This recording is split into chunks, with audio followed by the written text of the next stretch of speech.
Bapak-bapak yang diberkati Tuhan, Shalom. Shalom. Firman Tuhan yang datang pada kita saat ini berbicara tentang Yesus mengusir roh dari seorang anak yang bisu.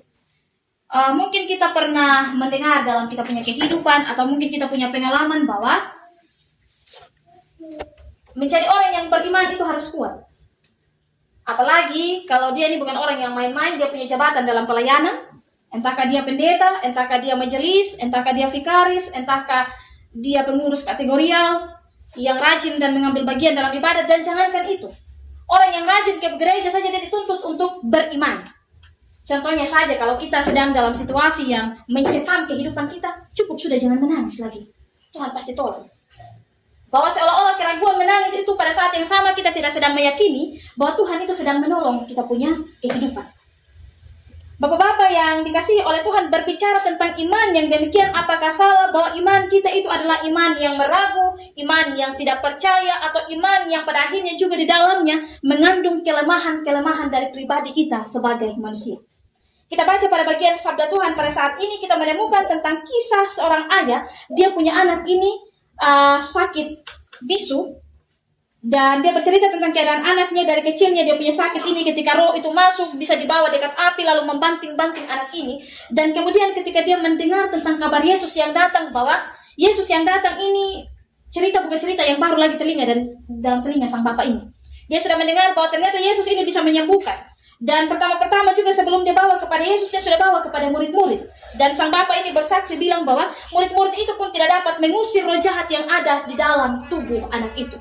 Dan pada akhirnya apa yang dilakukan sang bapak ini, ketika Yesus datang, dia bawa dia punya anak ini kepada Yesus dan dia memohon belas kasihan kepada Yesus itu sendiri. Dan kita melihat seruannya pada ayat yang ke-24, "Aku percaya, tolonglah aku yang tidak percaya ini." Dia menyerukan bahwa dia percaya, tetapi dia sekaligus pada saat yang sama dia bilang, "Tolonglah aku yang tidak percaya ini." Kalau kita mau lihat konteks dari sang bapak yang sedang mengalami persoalan bersama dengan anaknya di sini, dia bukan tidak beriman, dia bukan tidak memiliki iman, tetapi dia memiliki iman, namun keadaan imannya pada saat itu sedang dalam situasi yang lemah. Dia punya keraguan di dalam hati, dan bahkan imannya itu sedang berjuang bagaimana keadaan dari anaknya itu pada akhirnya. Bapak-bapak yang dikasihi oleh Tuhan, kalau kita menemukan kisah di akhir dari cerita ini, apa yang Yesus lakukan? Bahwa Yesus menyembuhkan sang anak itu. Anak itu mendapat pertolongan. Menjadi pertanyaannya bagi kita, apa yang membuat orang ini dalam keraguan imannya, sekalipun dia datang kepada Yesus, tetapi dengan iman yang meragu itu, Allah tetap melayakkan dia untuk menjadi orang yang mendapatkan pertolongan.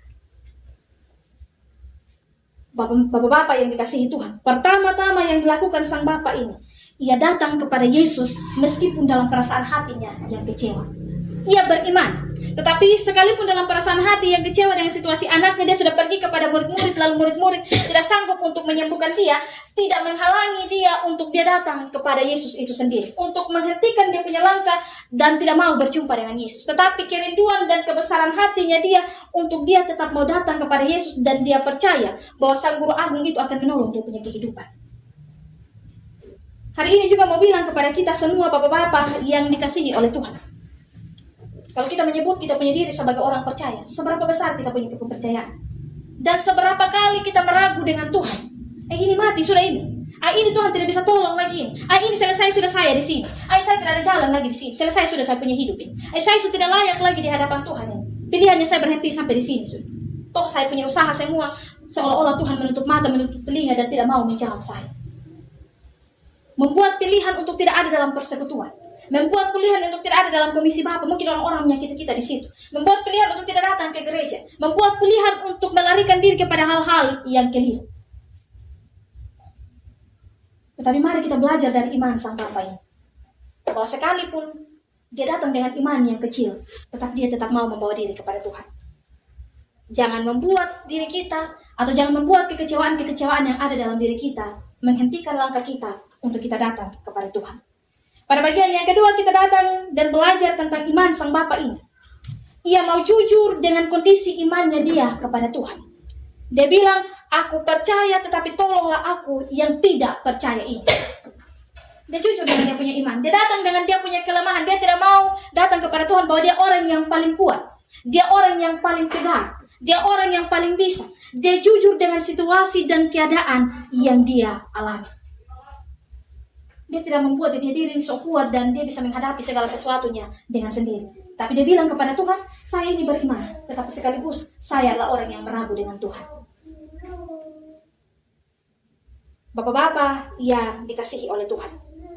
Ketika sang bapak ini datang, dia menangis dengan dia punya kondisi anak. Orang-orang pada saat itu ketika menangis merupakan simbol kejujuran, ratapan yang paling jujur tentang iman mereka kepada Tuhan. Kalau kita melihat Mazmur Daud itu, sebagian isi dari kitab Mazmur Daud itu berisi tentang ratapan dan tangisannya dia. Iman yang paling jujur di hadapan Allah. Kalau kita melihat sang Elia ketika dia diutus di tengah-tengah bangsa yang penuh dengan kebebalan hati, penyembahan kepada Baal. Bahkan dia sudah menolong bangsa itu, tetapi pada akhirnya Elia bilang kepada Tuhan, saya mau mati saja Tuhan. Padahal dia ini seorang nabi. Tetapi dia jujur dengan dia punya perasaan dan kemanusiaannya dia kepada Tuhan. Dia tidak menipu dia punya diri. Dia datang dengan kejujuran kepada Tuhan. Hari ini juga mau bilang kepada kita semua, apapun kita punya situasi hari ini, mau kita orang yang paling berdosa, kita bilang kita punya diri ini tidak layak, jujur itu kepada Tuhan. Ceritakan itu kepada Tuhan. Tuhan, saya tidak sanggup. Saya percaya dengan Tuhan, tetapi situasi hari ini membuat saya ini datang dengan keraguan kepada Tuhan. Situasi hari ini membuat saya ini merasa tidak layak di hadapan Tuhan. Tuhan tidak menuntut untuk kita datang dengan iman yang kuat, yang paling tegar, dan Tuhan tidak akan pernah mencap kita bahwa kita punya iman sedangkal itu. Tuhan menerima semua bentuk iman kita. Tetapi satu yang dia mau, bahwa apapun kondisi iman kita hari ini, kita tetap memilih untuk datang kepada dia. Bapak-bapak yang dikasihi oleh Tuhan. Dan mari juga kita melihat bahwa sang bapak ini, dari situasi imannya itu, kita belajar dari dia. Dia menjadi seorang bapak yang bertanggung jawab tentang kehidupan anak. Hari ini kalau kita bilang bahwa perkara kehidupan beriman itu adalah personal, bukan komunal. Atau itu kalau omong tentang beriman itu urusan masing-masing pribadi-pribadi orang. Terserah kau mau mati nanti, kau mau masuk ke neraka, kau mau masuk ke surga, kau mau pergi ke gereja atau tidak. Hanya saya bapak yang pergi gereja, istri mau tidak pergi, terserah. Iman itu bukan urusan pribadi. Kalau kita melihat dalam bacaan firman Tuhan, bukan iman sang anak ini yang menyelamatkan anak ini, tetapi iman bapaknya kepada Tuhan. Jangan ragu-ragu untuk beriman tentang kondisi keluarga kita hari ini. Allah selalu membuka kemungkinan untuk dia menerima iman kita yang sekalipun kita rasa itu tidak layak. Dan hari ini juga mau bilang kepada kita bahwa tanggung jawab hidup beriman itu bukan tanggung jawabnya saya sendiri. Saya tidak ada urusan imannya dengan orang lain punya iman, itu bukan saya punya urusan. Tidak ada dengan saya. Tetapi di firman mau menyadarkan kepada kita bahwa tanggung jawab hidup beriman itu selalu berbicara tentang kebersamaan. Bapak-bapak yang dikasihi oleh Tuhan. Hari ini dari kebenaran firman Tuhan, mari kita belajar. Saya percaya bahwa kita semua ini punya situasi hidup masing-masing yang memungkinkan kita punya iman ini jatuh bangun. Yang mungkin juga kita merasa minder untuk mau datang kepada Tuhan. Atau mungkin juga merasa minder untuk kita ada dalam ini komunitas persekutuan. Banyak hal dalam kita punya hidup.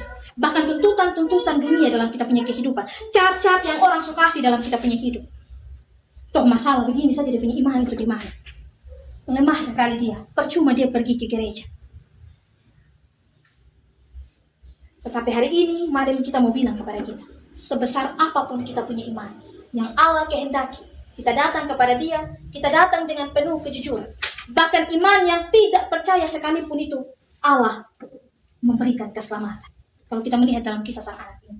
Iman yang datang dengan kejujuran, saya percaya, tetapi pada saat yang sama, saya tidak percaya. Allah melayakkan untuk dia menerima pertolongan. Bagaimana dengan kita hari ini? Kalau kita datang dengan jujur kepada Tuhan, tidak ada yang mustahil Tuhan lakukan dalam kita punya kehidupan. Sekalipun kemungkinan terburuk dalam pandangan-pandangan manusia ini hal yang tidak mungkin, tetapi Tuhan bilang bagi dia itu tidak ada yang mustahil. Percaya dengan firman. Oleh karena itu, dalam kebenaran firman ini, hanya sampai di sini yang dapat bisa saya bagikan kepada kita semua. Kita semua sudah punya pandangan tersendiri tentang firman. Dalam pandangan imannya kita masing-masing.